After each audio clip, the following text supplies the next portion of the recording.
March মাসে আমাকে পরিমণির বাসায় কাজে নিযুক্ত হয় আর কি। আর এপ্রিলের 2 তারিখ আমি নির্যাতিত হই। বাচ্চার খাবার নিয়ে সামান্য বাচ্চার খাবার ইস্যু করে আমাকে মারধর নির্যাতন শুরু করে আর কি।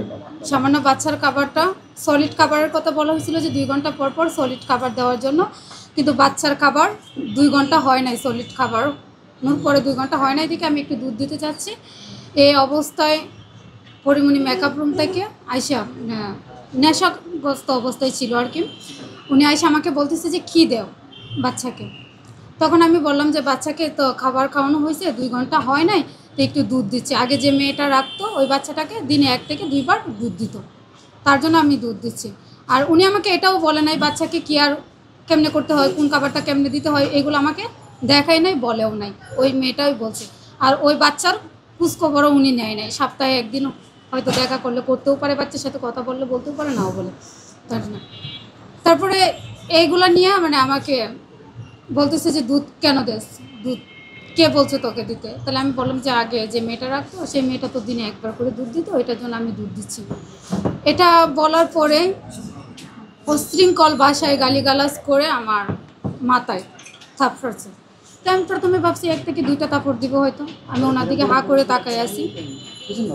তাকানোর পরে আমি যতই তাকাইছি না কেন উনি থাপড়াইতেছে। আমি নিচে পড়ছি, 2 বার উঠছি। উঠার পরে একবার মানে এদিক দিয়ে আমি তাকাইছি, তখন আমার বাম চোখে থাপড় দিচ্ছে। আমার বাম চোখ পুরাটাই ফুলে গেছিল।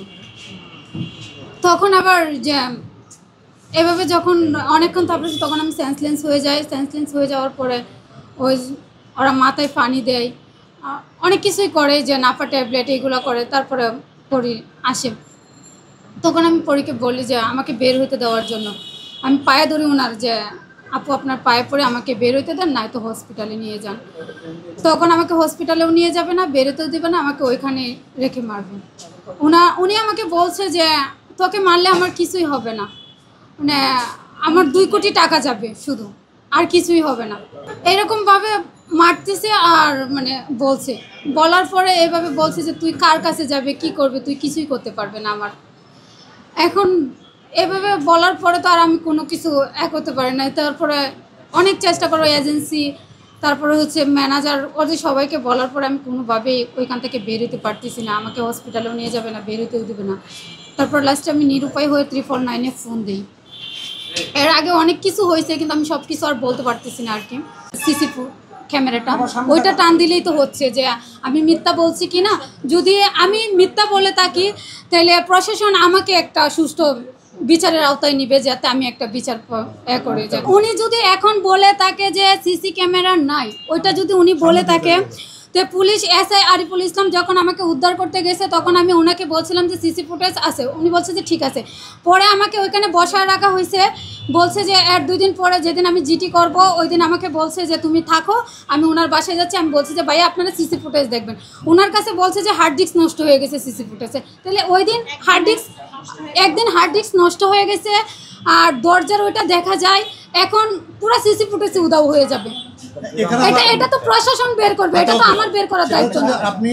ওইটা হচ্ছে যে ও তো বললোই যে পুলিশ আমাকে কিছু করতে পারবে না, তোকে মারলে 2 কোটি টাকা। কারণ যেহেতু দেখছি আমি কোনো পাচ্ছি না, আমি অসহায়, আমি বৃত্তি, আমার জন্য কোনো আইন আছে কিনা আমি দেখছি। আর ওইটা আমি দেখে ছাড়বো যে এটা কোন পর্যন্ত যায়, প্রশাসন কোন পর্যন্ত নিয়ে যায়, সেটা আমি দেখবো। আমি একটা সুষ্ঠু বিচার। আমি মামলাটা করার পরে উনি মামলাটা করছে, তাহলে আমি মামলা করার আগে কি ওনার মানহানি হয় নাই? হয় নাই? তখন কি ছিল? তখন কোথায় ছিল ওনার মান? তখন কোথায় ছিল? এখন আমি যা বলছি, সাংবাদিক আমাকে যা বলছে, আমি যা বলছি সব সত্যি কথা বলছি, আমি এখানে কোনো মিথ্যা কথা বলিনি। আচ্ছা, ওর পার্সোনাল ইস্যু নিয়ে আমি কথা বলছি, ও তো আমাকে মানহানি করতেছে, ও আর ওর ম্যানেজার আমাকে মানহানি করতেছে। মানে আমি নষ্ট মেয়ে, আমি যে জায়গায় কাজ করছি ওই জায়গায় ওরা যাক, প্রশাসন নিয়ে যাক, যে কোনো নিয়ে যাক, বলুক যে আমি নষ্ট মেয়ে নাকি আমি খারাপ মেয়ে নাকি, ওটা যাচাই করো। সাংবাদিকরা মামলা খাইছে, আমি তো বলতেই আছি যে সেক্স দিয়ে আসছে গেছে, আমি দেখছি, বলছি, সত্যি কথা বলছি। এখন উনি বলতেছে যে মিথ্যা কথা, তাহলে এখন সিসি ফুটেজ দেখুক না, সিসি ফুটেজ দেখে প্রশাসন বের করুন। হ্যাঁ অবশ্যই, ও আসছে থাকছে, তাহলে তো সম্পর্ক অবশ্যই।